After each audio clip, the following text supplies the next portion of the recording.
interruption. I think we have a situation, the motion has been discussed and has been reworded. Clerk will now read that wording. Seconder will then determine whether she wishes to second that amended proposal. Thanks very much, Chair. Hopefully I get this right to put it down fast. So I believe Councillor Law's proposal will be is a request for the Planning Authority and the Roads Authority to have a discussion with the developer on the finished surfaces of the proposed adoptable routes, and with a commitment by the Planning Authority and the Roads Authority to come back to elected members on the discussions that then took place, but it would be out with this committee process, would be a briefing session with the elected members, and that in the event that and that will confirm whether or not the developers have agreed to the alternative proposals for the finished surfaces. If they don't agree, there's no legal requirement for us to make them change it because it forms part of the planning in principle permission. Hopefully I've got that right. Has anybody got any objections to that? Does that sound right? I think that's it. Just a bit of background to the change in the wording was the issue that there is a precedent already in phases that have been agreed. The master plan was agreed.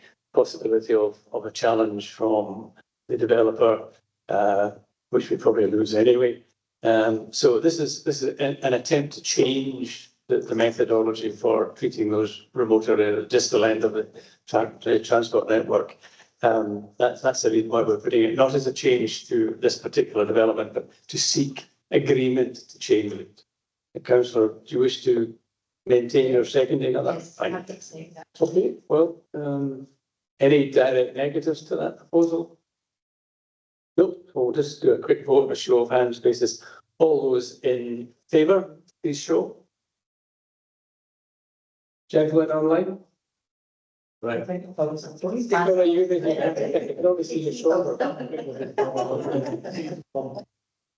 This hand is up. I think that's unanimous. Okay, good. We can move on.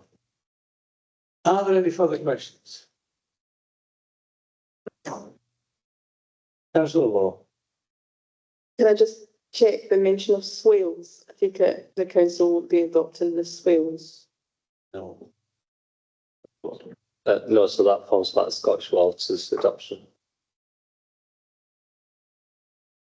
Can I just check that when the slugs and obviously the swales, I take it, if when Scottish Water go to adopt them and if they're not up to their standards, then that would still that burden would then fall back on the developer, even if that's not adopted until, I don't know, like the art till the end of the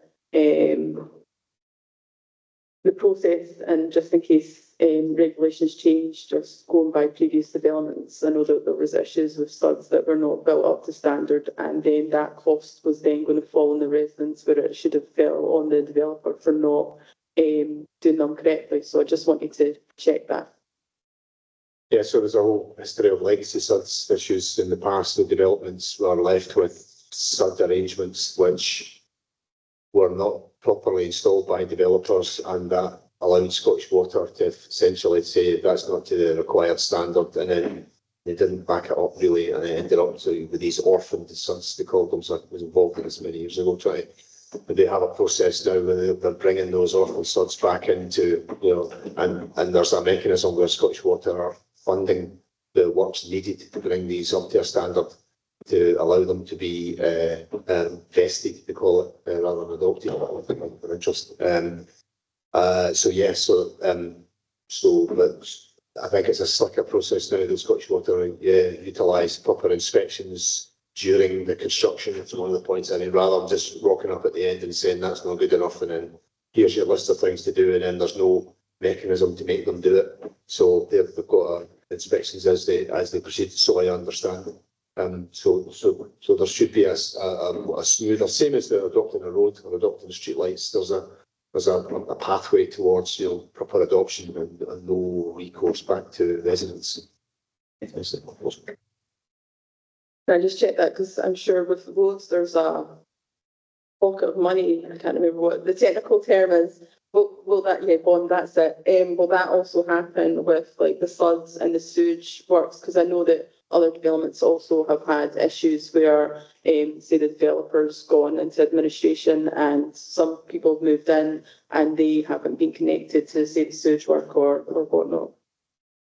I also don't know whether there's a black. Sorry, I also don't know. I think there is, but I don't know. I can maybe try and find out if there's if a developer needs to submit a bond in association with the construction of potentially investable asset, Scottish Water. I'll try and find out and I'll come back to you separately. Yeah, it'd be useful if we all had an angle on that one. Thanks, Stuart. Could circulate that around everyone, because it's obviously an issue for us if there is a risk, financial risk, something going bust. Something, Tiger. Thanks, Chair.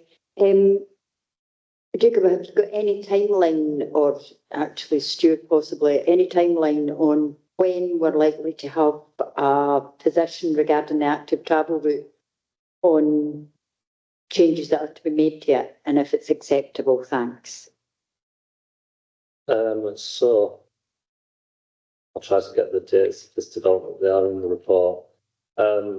Essentially, the active travel route and the changes that need to be made there are going to be one of the earliest parts of this development. So before the houses come online, and same with the drainage infrastructure. That infrastructure has to be in place before the houses are built, and it forms a big part of this development site. So if there is a risk, and there could be a risk of a developer going into liquidation or whatever, we'd hope that that risk is lesser because the infrastructure would already be in place.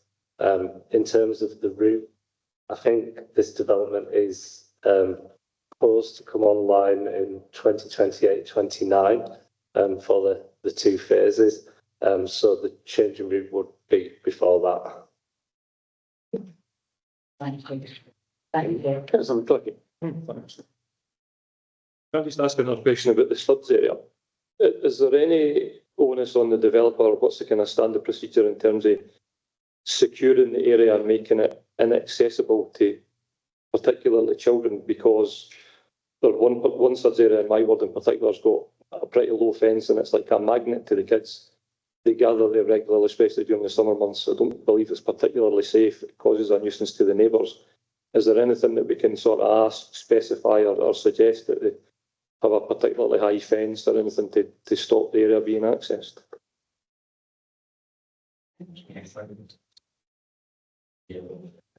So it is designed as a dry SUD. So essentially this collects the water and takes it away. It's not meant to fill with water unless there's a major storm event.